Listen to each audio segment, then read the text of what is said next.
27-годишниот штипјанец ја набавил марихуаната на почетокот на годината од непознато лице од Скопје. Истата имал намера да ја препакува и продаде на зависници.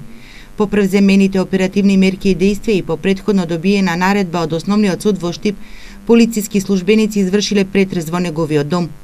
На 3 февруари извршен е претрес во домот на пријавениот во Штип, при што пронајдена и одземена е опојна дрога марихуана во вкупна нето тежина од 767 грама, 8 семки опојна дрога марихуана, 2 дигитални ваги и 2 метални дробалки наменети за подготовка во помали паковки на опојната дрога марихуана заради продажба. ЕФ од денеска е со кривична пријава од полицијата за неовластено производство и пуштање во промет наркотични дроги, психотропни супстанции и прекурсори, а судија на претходна постапка на осомничениот му одредил 30-дневен притвор.